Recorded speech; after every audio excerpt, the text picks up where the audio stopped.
Back for Blood. It's awesome. I like it.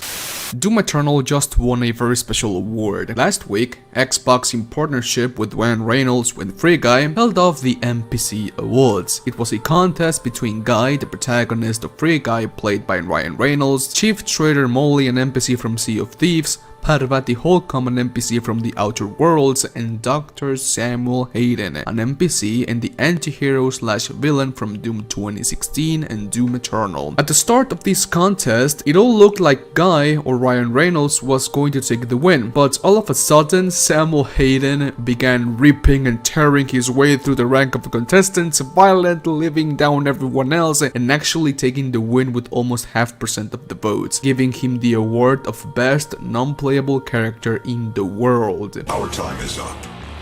I can't kill you, but I won't have you standing in our way.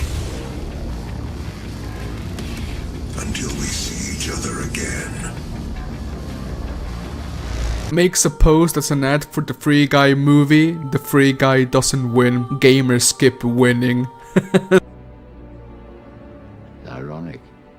It goes to show you that a lot of people like the character of Samuel Hayden, me as well, and so I just want to take this video to appreciate the character of Samuel Hayden, some thoughts on his future on the series, etc. If you like Doom, subscribe right now and leave a like. Enjoy the video.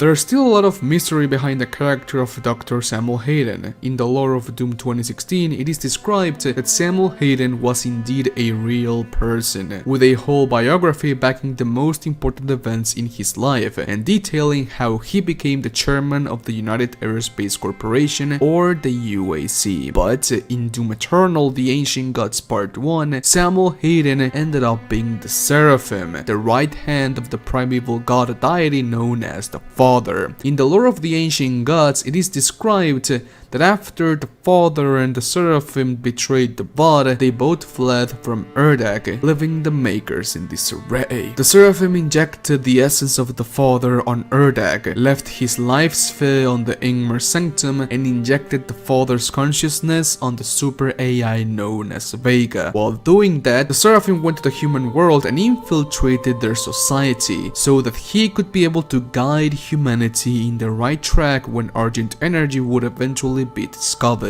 Now, here is the big question. Was Samuel Hayden always the Seraphim in disguise, or did the Seraphim stole Samuel's identity when Hayden was on his deathbed, thanks to his stage 4 brain cancer? In the lore of Doom, it is stated that Samuel was able to transfer his consciousness to a biomechanical frame, powered by Argent Energy. But what if that wasn't actually Samuel? Maybe the real Samuel died, and the Seraphim took that opportunity to transfer his consciousness to that mechanical frame destined to Hayden, stealing his identity, hide his original body, and say that he is now Hayden. It is very confusing and it is actually never explained, so I will have another video explaining all of this in more detail in the future, so subscribe right now. Now, I want to touch upon the future of this character, Samuel Hayden slash the Seraphim. If you remember correctly, the Doomslayer or Oz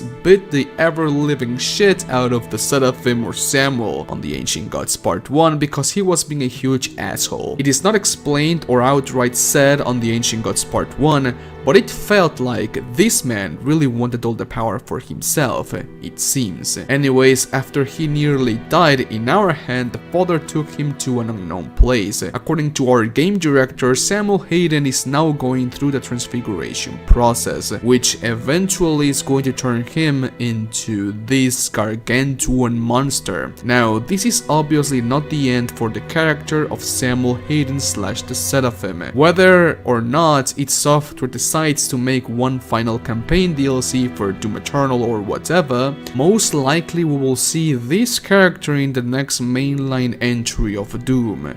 And so here's what I think is going to happen with him in the future. Either A, Samuel Hayden goes through the full transfiguration process alongside all of the makers, and the next Doom experience is going to have us fight against the monsters that you would find in the books of H.P. Lovecraft, alongside the demonic entities of hell, with Samuel Hayden / the Seraphim being the final boss of the game or DLC. Or B, somehow Samuel is able to retain his consciousness and somehow ends up seeking and finding the help of the one true God that reigns above all of the universe. As you guys may not know, the God is not the actual creator of the whole universe. He came from a place that exists outside the space from our universe, and that there is an actual God that reigns above all, everything, life, this universe. If you ask me, I think that God is going to be the antagonist of the next Doom game, or maybe, please not, DLC. And somehow Samuel Hayden is going to become its sidekick. There's no way in hell Samuel Hayden becomes our ally one last time after what happened on the Ancient Gods Part 1. I mean, we almost killed his ass, goddammit. Now, here is my main problem with that. Trying to end the story arc of Samuel Hayden while simultaneously introducing another villain just seems not a good idea. I mean, even though I loved the two campaign DLCs for Doom Eternal, the Ancient Gods Part 1 and the Ancient Gods Part 2, that's the main problem with the Ancient Gods DLC. The character of the God wasn't fleshed out as much as I would love to. I know that story is not the main focal point of Doom, in fact it is its gameplay,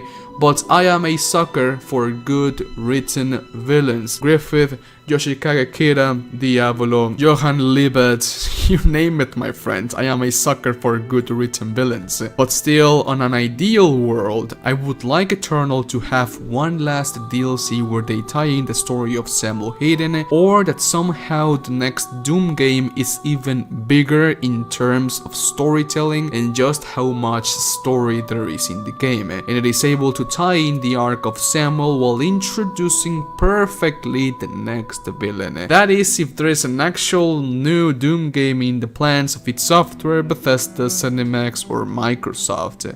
But anyways, thanks for watching this video, my friends. And so, my friends, please let me know what you think about this video down in the comment section. Leave a like if you did, and a dislike if you disliked the video. It is completely fine. Now, I know that this video is rather pointless, but still, I have never made a video talking about my thoughts on the character of Samuel Hayden. I think he is, or he was, a very good character on Doom 2016, and I didn't like that in Eternal he was like relegated to be like the sidekick of the sidekick. I mean, Samuel Hayden in Doom Eternal wasn't that present, and I really liked his character. I mean, he is this vicious man that wants all the power of humanity, etc. He wants to lead humanity into the next age of technology or whatever, but he failed, even though he was the Seraphim in the background.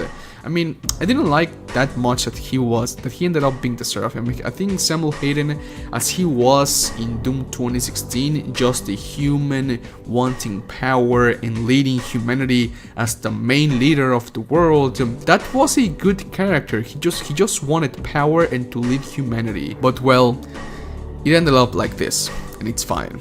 So okay, Spartans, I'll see you guys on my next video. Stay safe. Adios. Bye.